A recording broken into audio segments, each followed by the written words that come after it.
Hey guys, it's Vanessa with True Crime in Colorado. In this video, I'm going to go over the suspicious rental car, the 3-part exclusive interview with crimeonline that Tecia gave, and some new shocking statements regarding some alleged blood evidence that was found in the Stauch home and in Douglas County. Throughout this entire investigation into Gannon's disappearance, Tecia has put herself in the spotlight and seemingly gone out of her way to self-sabotage. During her January 31st interview, she turned the interview back onto herself multiple times playing victim, stated that Gannon's father Al owed her an apology, and referred to Gannon in the past tense. As we know, last week, the crime scene vans were back at the Stauch's home. Crime lab technicians were seen carrying items out of the home and carrying in rolls of brown paper. After Tecia's arrest today and the comments that we will get into in a moment, I think it's safe to assume that they found items of significant forensic value. The El Paso County Sheriff's Office tweeted on Thursday the 27th that they would be searching the area near Highway 85 and Highway 105 in southern Douglas County. This area is just east of where they were searching previously. Later in the day, they announced that the searches were being postponed until a later date. Tecia had seemed unusually quiet on social media last week. However, on Thursday, the 27th, she gave a 3-part exclusive interview to crimeonline and gave yet another version of events of the day Gannon went missing on January 27th. Here's a look at how her original version of what happened stacks up to her interview last week. Tecia originally reported that she saw Gannon on January 27th at some point between 3:15 and 4 p.m. at their home off of Mandan Drive in Colorado Springs. She said she was in the basement working out and he left to go to a friend's house. Of course, we have the footage from the neighbor Roderick Drayton showing that Tecia left at 10 a.m. with Gannon and returned at 2:19 without him. Tecia denied this to crimeonline in her interview. She told them that he did in fact return with her and that he was holding a white bag. She even goes as far as suggesting that Drayton used footage from another day. If you watch the footage, you can see that when Tecia returns home at 2:19 p.m., it appears as if she is the one carrying a white bag, and there is no sign of Gannon in the video. In this latest version of events, Tecia added the detail that she remembered giving Gannon a white bag to hold on to in case he got sick. She said that he had, quote, pooped in his pants the day prior and had been having issues with his stomach on Sunday. So basically, according to Tecia herself, Gannon's weekend goes like this. Gannon allegedly cuts his foot in the garage on Saturday the 25th and then conveniently leaves blood in the garage and possibly the bed of the truck while she dresses his wound. So then with his injured foot and stomach issues, they naturally go on a hike at Garden of the Gods. That Sunday night, we've all seen the footage of Gannon in obvious distress sometime between 10 and 11 p.m. If you haven't seen this video, I will link it in the description below. Tecia's explanation of this is he's upset over, quote, turning on a candle, whatever that means, and knocking it over and burning the carpet. And of course, we know that she did have sections of the carpet replaced the next day on Monday. Tecia told crimeonline that she drove Al's truck on January 27th as a way to cut down on mileage on her own vehicle. She states that her vehicle is leased and she didn't want to go over the miles that month. It's always interesting to see what she makes it a point to bring up. It appears to me that anytime she was asked about blood evidence, the rental car, or anything to do with the investigation, she would make a poor attempt to jump out in front of it and offer up an explanation or an excuse. Unfortunately for her, they just ended up backfiring and making her look guilty. Another incredibly creepy statement that Tecia made was she told crimeonline that she, quote, needed room in the back of the truck to bring used sports equipment to play it again sports the day that Gannon went missing. So why exactly does she feel the need to explain room in the back of the truck? She has now explained any possible blood in the bed of the truck, along with moving items out to make room.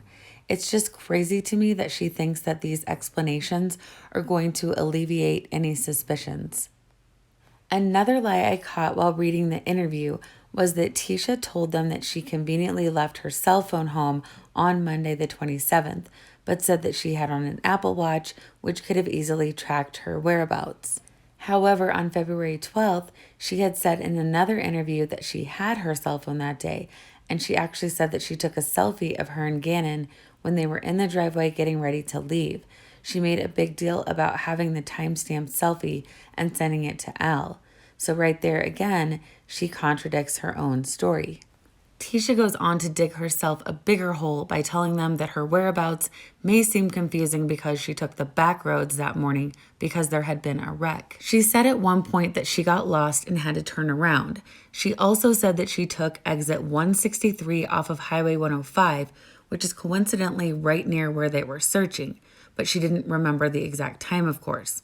And as we know, liars give many extra unnecessary facts, just like Tecia is doing here. I do think, and of course this is just my speculation based on the facts that we have available, I do believe that Gannon is somewhere in that area.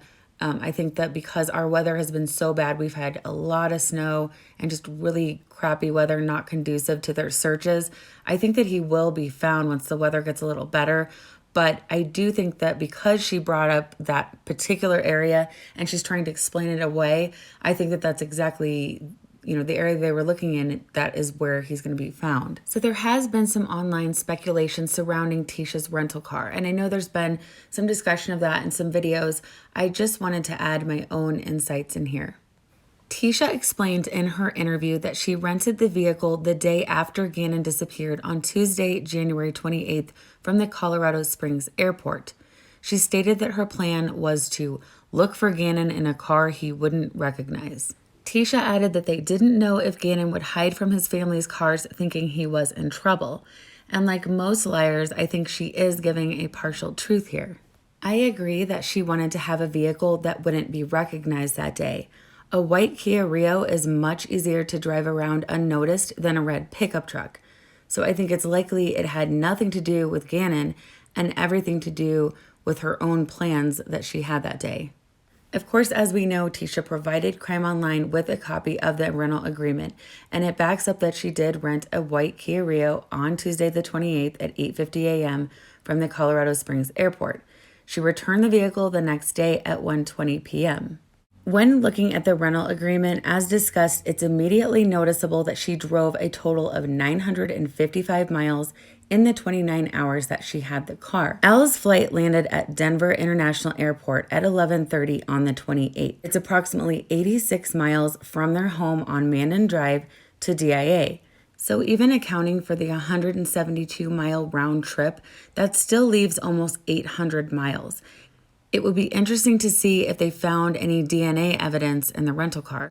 One of my theories is that she rented the car early in the morning before Al's flight came in and went back to move Gannon or evidence related to his murder. I'm also wondering if this is where the tampering with the corpse and evidence charge is stemming from. Over the weekend, there were some disturbing posts on social media discussing a piece of wood and Gannon's sock found on the side of the road. A profile that seems to be an acquaintance of Tecia's in some capacity stated that Al called Tecia and asked her if she had hit Gannon in the head with a piece of wood. Tecia actually discussed this topic in the third part of her interview with crimeonline as well. In that interview, Tecia said that Al had questioned her about blood found in the home. She again denied hurting Gannon and claimed that he would get constant nosebleeds, and also brought up when she alleges Gannon cut his foot in the garage that Saturday.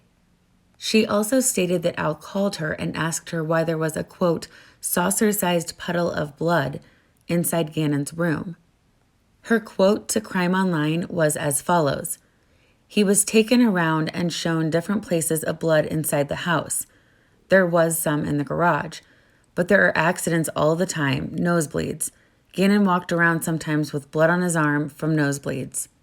Her most bizarre excuse to date, in my opinion, was regarding the bloody board and sock. Tecia stated that Al told her that Gannon's sock and a bloody 2x4 were found in the woods near Douglas County. Tecia's explanation was that it was routine for them to load up old boards that they didn't need and put them in the pickup truck. As far as the blood on the board, Tecia mentioned that there have been several injuries in the garage. When they asked her how the board would have ended up in the woods, she actually stated that things have flown out of the back of the truck before when she was driving. She said this also could have happened with Gannon's sock, that it just blew out of the truck randomly in Douglas County. So there you have it. Tecia is merely just the victim of terrible luck and a string of crappy coincidences. Again, just me speculating, but I do believe that her arrest yesterday was based on overwhelming physical evidence. Her statements seem to always line up with things that were just found, and I think that those statements to Crime Online about the blood evidence in the house and also the bloody board and sock are what ultimately led to her arrest. As we know, Tecia is currently being held without bond in Myrtle Beach, South Carolina on 3 felony counts of first-degree murder, child abuse that resulted in death, and tampering with a deceased human body. In court today, she waived extradition. This is yet another devastating case that has affected our community here in Colorado. Again, our thoughts and prayers go out to Gannon's friends and family at this time. We will be following this case every step of the way, including attending her trial, if that's the direction this goes, and I think that it will.